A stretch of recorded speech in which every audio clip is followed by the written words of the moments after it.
Imagine going down to the river's edge and you put your canoe in the river and you deliberately point it upstream and you begin paddling against the current. And we say, oh, turn it around and go with the current. And humans say, oh, that's just too lazy for me. And anyway, I want to be one of the virtuous ones. I want to paddle upstream with the rest of my tribe.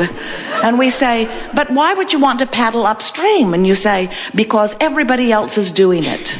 And we say, not everyone. There are some that are paddling downstream. And you say, oh, yes, those are the lazy ones.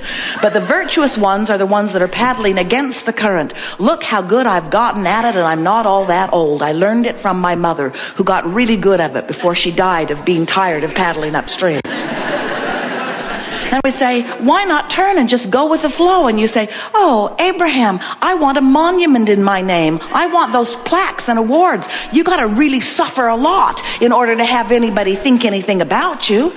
If you're going to have a bestseller book, it seems that you have to dig a very deep hole for yourself and really suffer and document every bloody, awful part of it.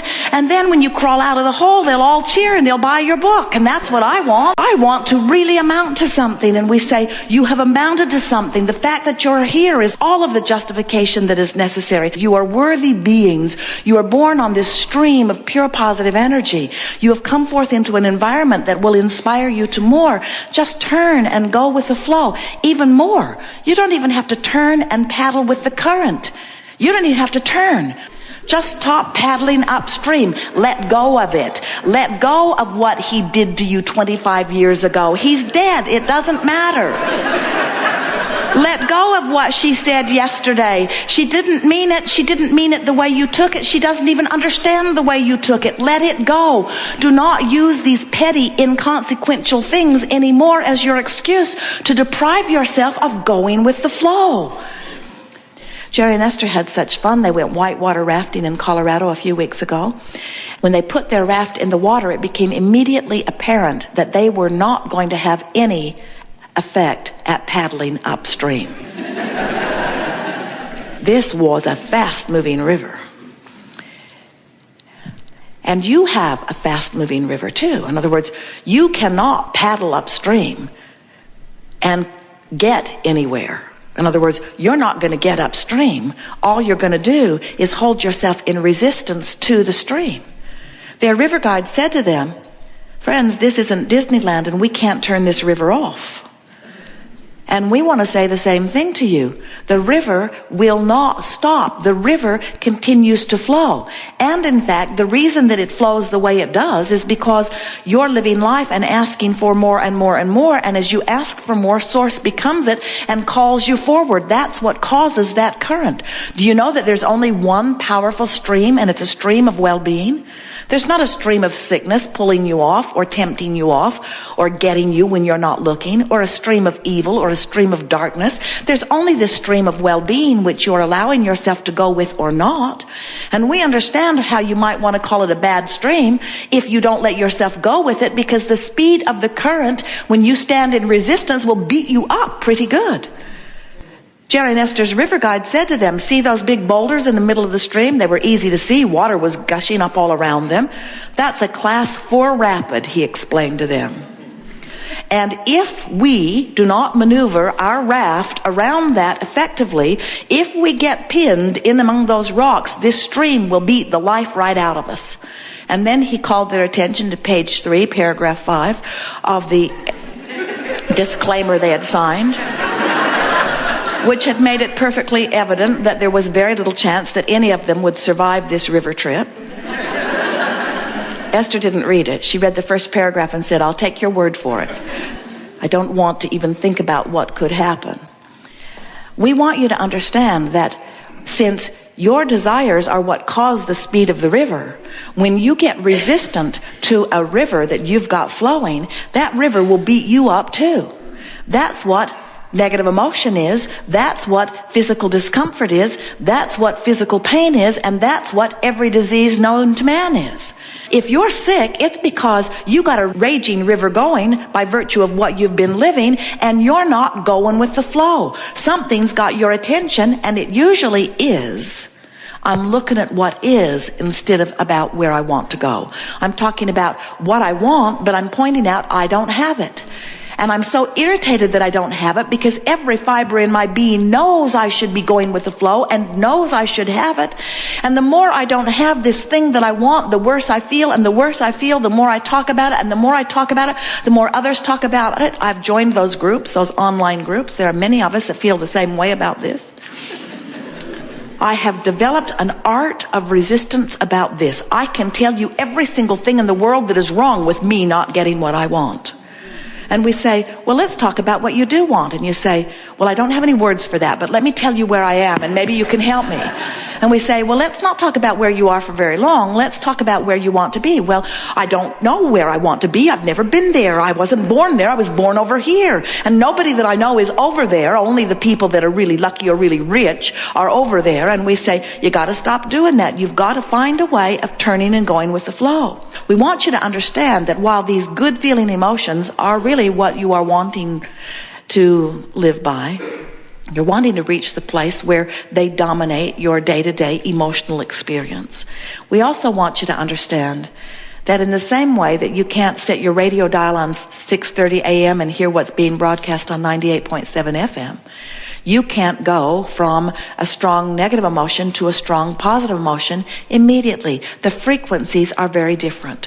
And law of attraction is bringing you circumstances and events and evidence and thoughts and things from your memory. Law of attraction is lining you up with things that are pretty close to where you are. In fact, law of attraction is matching your vibration precisely. So if you're waiting around for things to change so that you can then proclaim a more positive sound in response to what has happened, it doesn't work that way. People say, give me what I want and then I'll start talking more positively. And we say, start talking more positively and then you'll get what you want. You cannot get what you want until you are speaking what you want. You must begin to say, I will speak of what I want. I will think of what I want. I will give my attention to what I want. Today, no matter where I'm going, no matter what I'm doing, no matter who I'm doing it with, it is my dominant intent to look for that which I'm wanting to see. Because those thoughts are downstream thoughts. Pointing out what's wrong is always an upstream thought. Talking about how bad it is, looking for reasons to criticize. Recognize that when you give your attention to something, you are emitting a vibration that law of attraction is responding to. And when law of attraction is responding to a thought that is within you that is contrary to what you really want, you've got yourself rooted to the floor of the stream. And depending on how long you do it and how fast the stream is moving, that stream which you created, which is God force, which is love itself, will make you feel bad. Not because it's a bad stream, but because you are holding yourself in resistance to it. Don't you just love knowing that? Doesn't it clear everything up? Doesn't it make you understand everything that you've ever lived? Doesn't it help you to understand everything that you've ever witnessed anybody else living? You can't tell so much by what you see on television because you're not privy to the vibrational countenance of those people. But anything that you've seen up close and personal, you know that negative emotion has always been present when things did not work out for you. And now you know why. You just cannot hold yourself in resistance to the self-created stream and not be negatively affected. And every time you turn and go with the flow, you thrive a little. And this is the part that we want you to take away more than all other things put together. The moment of relief is when you drop the oars and let the stream turn you. There is a moment of relief there every single time. So if you are reaching for the relief factor, what you will begin to notice is you're dropping the oars, you're turning in the stream, you're beginning to allow yourself to be carried to where you want to be. And we want you to know that there are delicious aspects of life everywhere in this stream. Can you imagine Jerry and Esther saying to their river guide, where are we going to take this boat out, they might ask. And he would say, many miles downstream, close to Fort Collins. And they could say, well, we want to put our raft back on the bus, and we want to drive back down, and we want to put our raft in really close to where we're going to take it out. We like instant manifestation. And he would say, all right, if that's what you want, but I thought you wanted a ride on the river. And this is the thing that we want to say to any of you who are feeling frustration or sadness or desperation or any negative emotion about some unfulfilled desire. We want to say, we thought you wanted a ride on the river. And then you would say, we wanted a shorter ride on the river.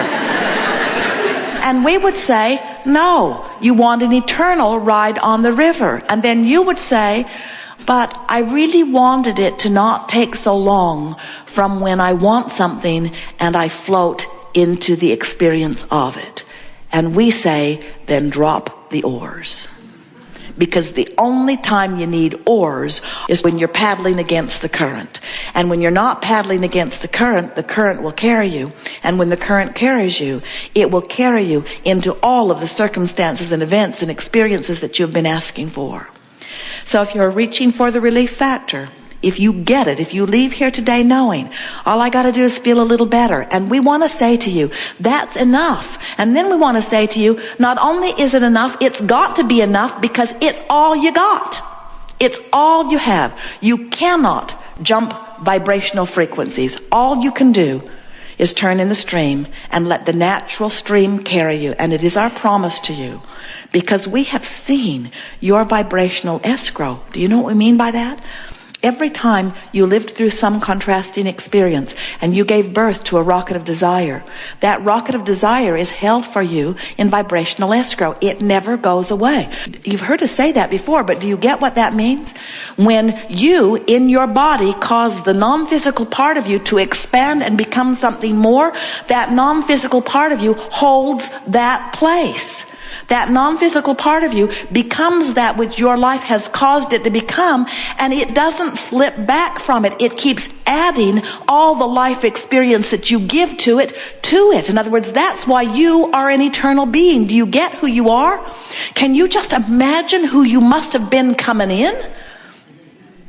Can you imagine the promise of destiny that was within you in the day that you were born? The level of worthiness and beingness that is being offered. That's that call of source, you see.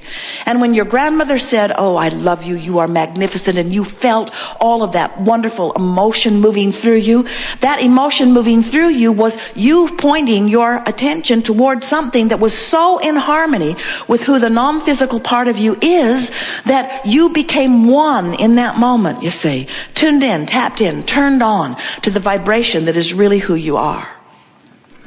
So all day here today, we'll be talking about who you really are. And we want you to leave this gathering with this very clear perspective of this non-physical being that you are, were before you were born, are now. This non-physical you that was born into this physical experience. And that non-physical part of you that spends not a moment focused upon what is not wanted. In the moment that your life causes you to synthesize a preference. And do you know you don't even have to give words to it? You don't have to say, I proclaim to the God of all gods that I want this. You don't have to put it to words. All you have to do is live the experience. The desires are born naturally. Even if you are a one-celled organism, this is happening to you, you see. This is what the evolution of all species is about. This is what the expansion of the universe is about. The only question is, what are you doing about staying up to speed with you? And the answer is, if you don't feel good, you're not up to speed. And if you feel great, you are.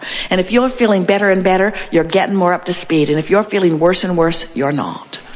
Don't be hard on yourself. You've learned a lot from those who are around you. We started there today by talking about this upstream learning that you've adapted to. And we understand that there are so many people that are living around you who have made an art of paddling upstream, that it's not the easiest thing in the world. You might look strange if you do not paddle upstream. We just want you to know that as you now understand this, and you begin to watch what's going on in your world around you, you now have knowledge of who you are and how to get to everything that you want.